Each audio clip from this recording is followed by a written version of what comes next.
Oi gente, tudo bem? Eu tô no meu direito tá na área e hoje a gente vai falar sobre o direito da população LGBTQIAPN+. Agora me conta, você sabe o que cada letra dessa sigla significa? A sigla LGBTQIAPN+, é uma forma abreviada e inclusiva usada para representar diversas identidades sexuais e de gênero. O L, lésbica, G, gays, B, bissexuais, T, transgêneros, Q, queer, I, intersexo, A, assexuais, P, pansexuais, N, não binários. O sinal de mais é usado para abranger outras identidades sexuais e de gênero que não são explicitamente representadas pelas letras da sigla, reconhecendo e incluindo a diversidade e a evolução contínua das identidades. Pessoal, eu tô aqui agora com a Nicole, ela que é uma mulher trans e tem muito orgulho disso daqui, ó, da certidão de nascimento, né, com a retificação de prenome e de gênero. Nicole, eu quero que você conte pra gente agora como é que foi o processo para você fazer essa retificação na certidão de nascimento. Na época, o processo não foi tão rápido, foi um processo lento, até mesmo porque tive algumas dificuldades no começo em questão da certidão antiga e ao local também onde foi feito. Então, não foi um processo tão rápido, não foi um processo tão fácil, porque eu tinha que tirar certidões e aquelas certidões tinham um prazo de validade que se expirava. Então, quanto mais demorava, mais eu tinha que tirar mais certidões, o que não era pouco.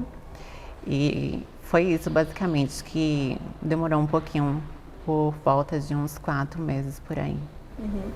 Me conta um pouquinho também sobre o que isso mudou na sua vida, né? Depois dessa retificação, de você ter um documento com o nome, o prenome e o gênero que você se identifica, o que mudou na sua vida daí pra frente? Mudou tudo praticamente. Agora não tenho mais dificuldade para apresentar meus documentos, que antigamente eu tinha. Em questão de emprego também ajudou, que antigamente eu não conseguia com os documentos antigos e sentia um grande desconforto em mostrar esses documentos quando eu iria participar de alguma vaga. Me olhavam de forma diferente porque não imaginavam que meus documentos estavam no masculino. Então era um grande desconforto para mim e para outras pessoas também. E você contou com a ajuda de alguém para conseguir essa retificação, de algum advogado, de alguma organização? Como é que foi isso? Sim, tive a ajuda de uma advogada daqui de Feira mesmo. Ela que me orientou na entrega de documentos, certidões, ela que me ajudou nesse começo e depois eu fiz tudo sozinha. Você estava me contando também que precisou apresentar vários documentos, né? Então isso também, de certa forma, dificulta um pouco essa retificação? Na verdade, os documentos básicos, assim, era só identidade, tinha que ter o certificado de dispensa militar, entre outros. Aí foi um pouquinho complicado por causa disso, porque eu ainda não tinha e aí tive que fazer. Aí o processo foi um pouco mais demorado. Qual a dica que você passa agora para o pessoal que está assistindo e para alguém, né, também no caso, que pretende fazer essa retificação e ainda não teve essa orientação? Qual a dica que você dá? Eu oriento procurar um profissional, como um advogado, para estar orientando e tudo mais. E hoje em dia tem como fazer a retificação sem você precisar pagar nada. Na minha época não tinha isso, então eu fiz tudo pago. Mas hoje em dia está mais facilitado esse processo. Então tem como tirar a certidão de nascimento sem pagar nada, tem como você fazer os outros documentos também com base na certidão de nascimento, sem você gastar muito. Eu oriento procurar um advogado público e assim vai estar orientando em tudo basicamente. Foi o que eu fiz no começo. Pronto, agora vou devolver a certidão para a dona. Nicole, muito obrigada, viu, por ter participado. Por nada. Entre 2021 e 2022, o Brasil presenciou um aumento de 70% no número de solicitações de mudança de nome e gênero em cartórios de registro civil. Esse valor representa um recorde nacional desde a implementação da possibilidade de alteração direta nos cartórios, que começou em 2018. Dados da Associação Nacional dos Registradores de Pessoas mostram que o número de registros com alterações nos últimos 2 anos subiu de 1.863 para 3.165.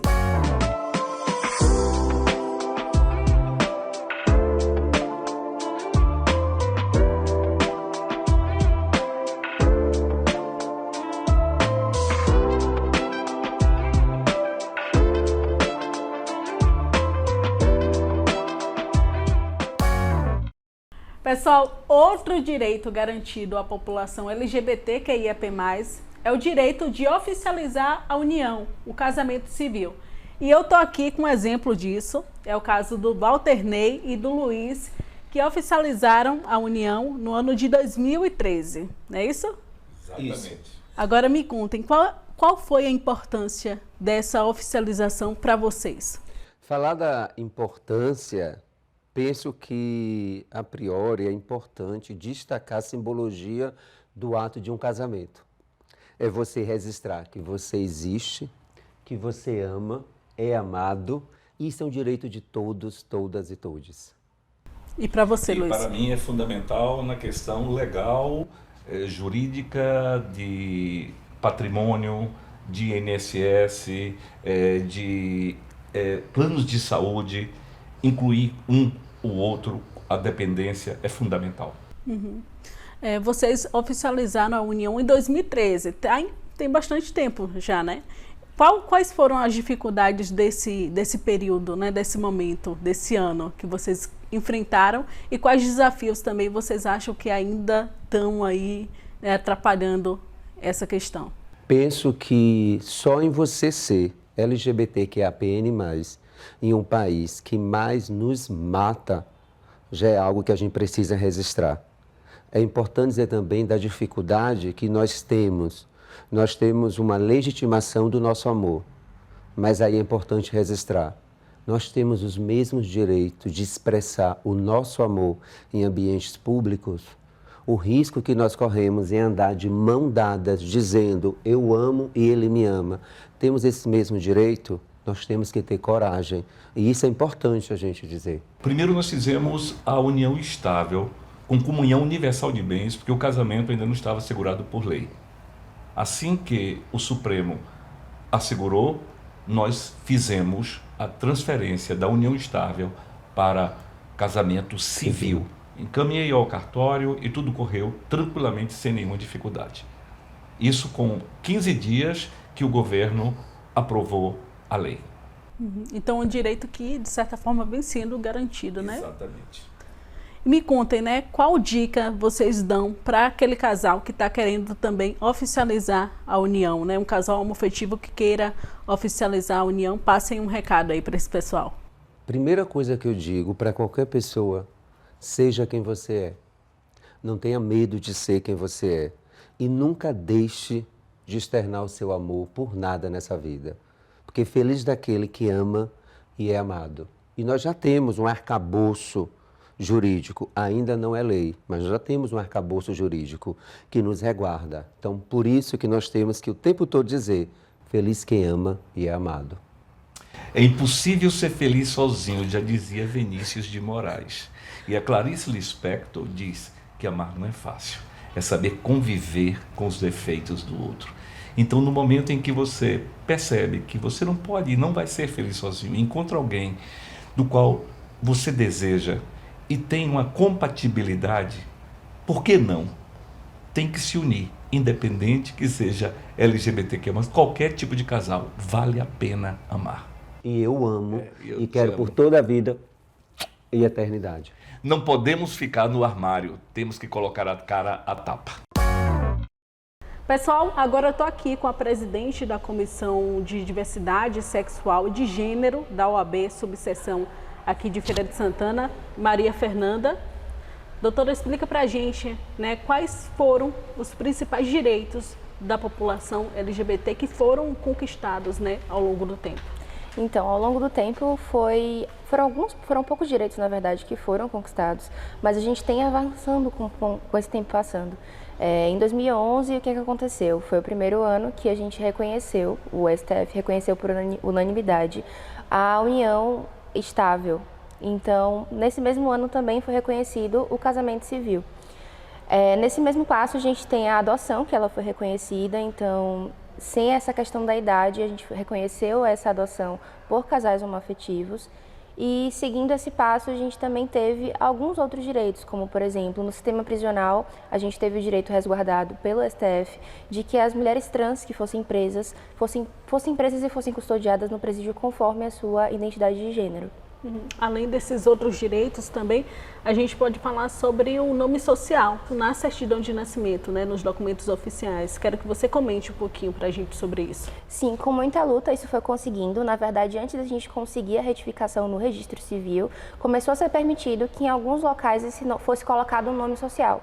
Então, após isso, a gente conseguiu esse direito, que é o direito da retificação, que a pessoa pode ir em qualquer cartório e lá mesmo realizar essa retificação, não precisa ter realizado cirurgia, nem nada disso, nem hormonização. Então, a partir do momento que essa pessoa ela se identifica com aquele determinado gênero, ela pode retificar. Outra questão, quando a gente aborda direito, né, da população LGBTQIAPN+, a gente fala também sobre saúde, a saúde dessa população. Existem quais direitos quando a gente fala sobre esse tema? Quando a gente fala sobre saúde, a gente traz primeiro um parâmetro que, normalmente, quando essas pessoas elas eram internadas, principalmente quando a gente fala de SUS, algumas pessoas elas não tinham direito a acompanhantes. E aí a própria justiça decidiu e permitiu que os cônjuges dessas pessoas, mesmo sendo pessoas do mesmo sexo, enfim, que elas poderiam acompanhar, serem acompanhantes tanto nesses internamentos quanto nos tratamentos que fossem feitos dentro do SUS. Outra forma também que aconteceu, que foi um avanço, foi considerado que o SUS ele garante a harmonização. Então, esse tratamento de harmonização ele é ofertado pelo SUS. É um pouco difícil de conseguir, na verdade, muitas pessoas não sabem que isso é ofertado, mas é um direito garantido pelo SUS. Outro direito também é o direito da inseminação, no caso, a inseminação que é considerada assistida, ela também é resguardada, ela é um direito do SUS para esses casais homoafetivos que têm interesse em gerar, de certa forma, que é um direito também que as pessoas não sabem. Então, tem diversos outros, como, por exemplo, mesmo que você não tenha feito ainda a sua retificação e você quer ser tratado pelo seu nome social, o SUS ele é obrigado, durante lá, quando você dá a entrada, né, que vai passar pela triagem, que eles coloquem, eles lhe tratem pelo seu nome social, mesmo que você não tenha retificação.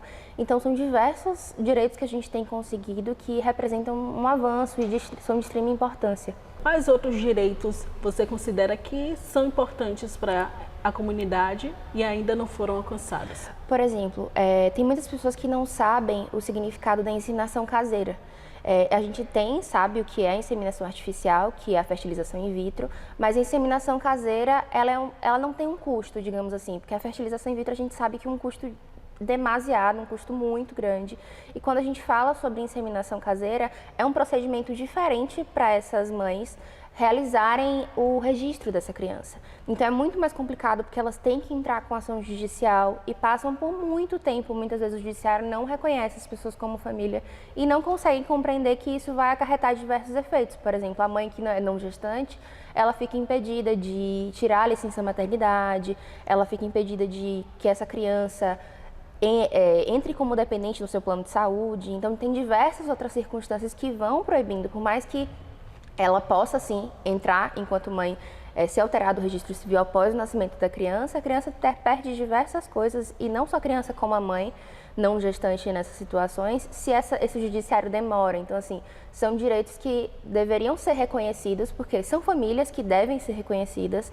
Então, caminham realmente muito lentamente e a gente está sempre na luta, batalhando para que isso se torne cada vez mais real, na verdade, porque é um direito. Eu não vou nem dizer para que seja garantido, porque é um direito. São famílias como qualquer outra família e elas têm o direito de ser reconhecidas. Doutora, muito obrigada pela sua participação e pelas informações que você deu aqui para a gente. Muito obrigada.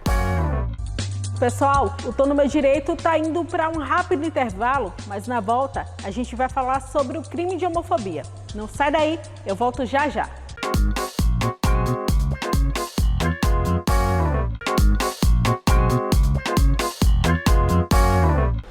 O Tô no Meu Direito está de volta e neste segundo bloco a gente vai falar sobre homofobia, um crime imprescritível e inafiançável aqui no Brasil desde 2019.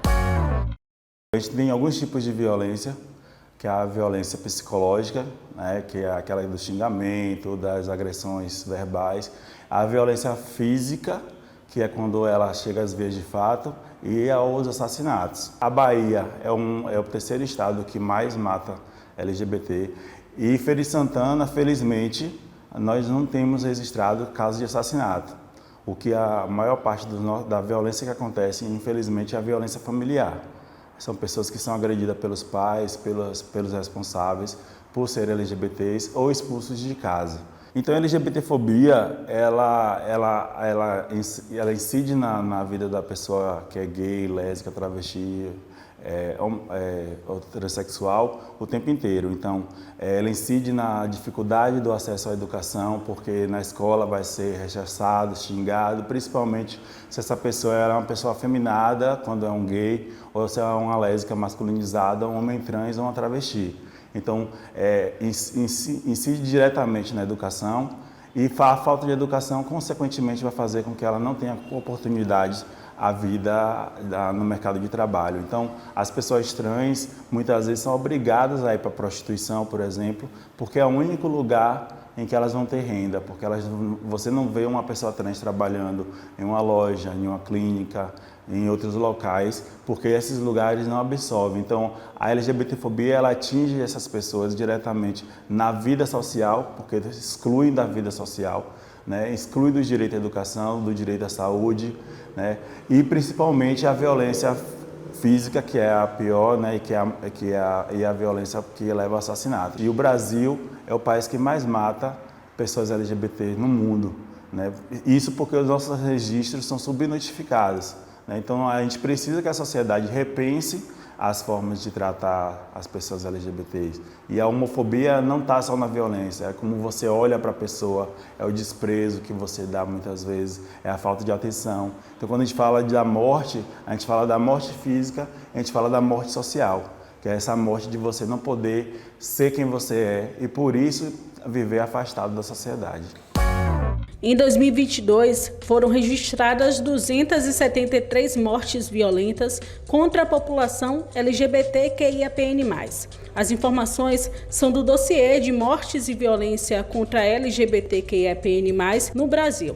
O documento também afirma que uma pessoa LGBTQIAPN+, foi morta violentamente a cada 32 horas em 2022. Pessoal, já estou aqui com a advogada Bruna Laís. Doutora, já peço para que você comece explicando para a gente, né, como a lei define a homofobia e quais comportamentos se enquadram nesse tipo de crime. Na verdade, não existe uma lei específica para o crime de homofobia. O que aconteceu foi que o STF, a partir da omissão do Congresso Nacional, ele reconheceu a homofobia como um crime de racismo, né? Então, atualmente, hoje, as pessoas que cometem o crime de homofobia, elas vão ser enquadradas na Lei 7.716, que é a Lei Antirracismo, e também no artigo 140 do Código Penal, né, que é o crime de injúria racial. Uhum. E qual é a pena atual para quem comete homofobia? A pena ela varia de 1 a 3 anos, combinada com multa, mas ela também pode ser aumentada, né, de 2 a 5 anos, no caso de esse crime ter sido praticado em ambiente virtual ou com ampla veiculação, né, da incitação ao ódio. Uhum. Saindo um pouquinho da teoria, indo para a prática agora, quais são as principais dificuldades que a gente consegue ver na aplicação dessa pena? Na verdade, o problema é um problema de estrutura, né? Não tem como a gente querer editar uma lei ou que o STF reconheça um direito se o próprio sistema ele não está preparado para reconhecer o direito dessas pessoas.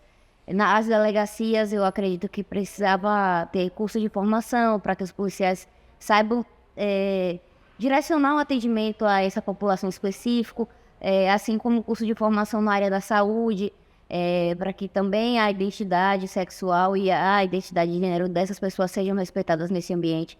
Então, eu acredito que a sociedade ela precisa caminhar junto, né, com o Estado, para que a gente possa promover a liberdade dessas pessoas de amar da forma que elas decidiram amar. Então, eu acho que o sistema precisa ser alterado de alguma forma, né, a partir dessas formações dessas pessoas, a partir da veiculação dos programas de rádio e de TV.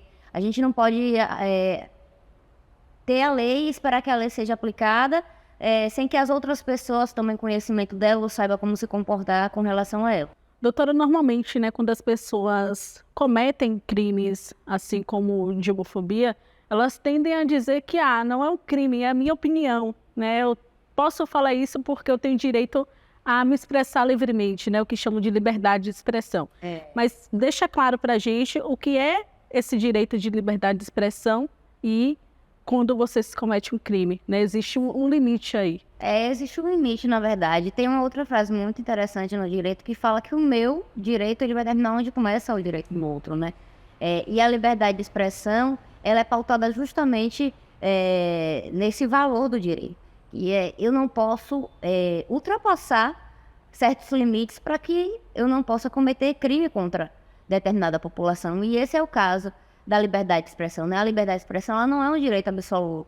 Ela é um direito relativo, porque ela vai ser relativizada a partir dos direitos das outras pessoas, né? Claro que eu tenho liberdade de crença, a liberdade de opinião, mas a partir do momento que essa liberdade de crença e liberdade de opinião, ela fere o direito do outro, né? Como é o caso do crime de homofobia, aí sim não existe liberdade de expressão. A liberdade de expressão já foi ultrapassada. Então, se você está cometendo um crime de incitação ao ódio, incitação à discriminação por raça, sexualidade, entre outros, né? Então, não tem não são coisas análogas, né? Liberdade de expressão e crimes de ódio, né?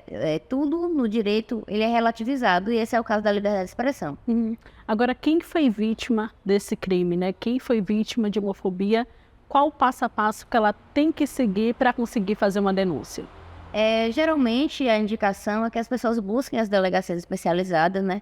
Aqui na cidade de Feira de Santana, eu acredito que não tenha nenhuma. Nesse sentido, a gente conhece mais grandes centros, né? Como São Paulo, Rio de Janeiro. Mas aquela pessoa que sofreu o crime de homofobia, ela pode procurar a delegacia, né? O complexo policial, para denunciar o crime de homofobia. Além disso, tem as opções da gente buscar o auxílio da própria polícia ligando no 190 quando for um caso de flagrante delito, ou até ligar para o Disque 100, né, que é o Disque de Direitos Humanos, para que esse crime ele possa ser noticiado de alguma forma. Não adianta muito a gente querer que a lei seja aplicada quando não existe parâmetro de aplicação da lei. Então, as pessoas que sofreram crime de homofobia, elas precisam realizar as denúncias para que as políticas públicas elas sejam efetivas, né, no sentido de garantir o direito dessas pessoas. Então, basicamente, juntar todas as provas, né? Tem a opção também de fazer o boletim de ocorrência de forma online, né, a partir do site da Polícia Civil da Bahia. Então, o que a gente indica é que todas as pessoas que sofreram esse tipo de crime juntem a documentação necessária, né? Print de conversa, fotos do agressor. E imprescindível é a presença de filmagens, de provas testemunhais, porque o sistema tem muita dificuldade de aplicar, né, a lei do crime de homofobia. Então, para que a gente precisa desenhar, para que a instituição policial entenda, para que o juiz entenda que ali houve um crime, né? Um crime contra a sexualidade daquela pessoa. E que não pode, né, passar despercebido. Que não pode passar despercebido, né? O incentivo é de que as pessoas elas procurem saber, né, que existem essas possibilidades de resguardar os seus direitos sobre a sua liberdade sexual, liberdade de gênero. E para que isso elas precisam também juntar o documento, né? Até porque no direito é aquela máxima que pega, né? Quem alega tem que provar. Então, a gente não basta só falar, eu sofri um crime de homofobia, a gente também precisa comprovar. Essa é uma dupla violência que a população LGBTQIAPN+, sofre, né? Mas para que a gente consiga colocar em pé de igualdade, a gente precisa mesmo comprovar e ir no galgando, né? Porque posteriormente eu acho que vão existir políticas públicas mais efetivas assim, para essa população, né? Além do que nós já ganhamos, né, desde o ano de 2011 para cá, com a legalização do casamento LGBTQI, né, a adoção por parte de casais LGBT, e até 2019, né, com reconhecimento pelo STF do crime de homofobia. Então, acho que a sociedade ela vai mudando, né, conforme os anseios da própria população. E a gente vem caminhando a passos lentos, né, porém precisos, para tentar mudar esse cenário, né, porque mesmo com todas essas conquistas, infelizmente, o Brasil é o país que mais mata homossexuais e transexuais no mundo, né? Cada um tem a liberdade de escolha, de ir e vir. Então, a gente tem que saber separar, né, o que é o direito, o que é a religiosidade, para não confundir as coisas. E essas pessoas, elas conseguirem viver em paz e felizes, né? Sem medo de sofrer crimes de homofobia, lesão corporal e possivelmente até uma morte, né? Que é o que acontece em muitos casos. É isso, doutora. Obrigada pela sua participação aqui. Muito bacana e importante esse programa de hoje, né, pessoal? Olha, o Tô no Meu Direito tá ficando por aqui, mas na próxima semana você já sabe que a gente tem um encontro marcado. Tchau, tchau, beijo.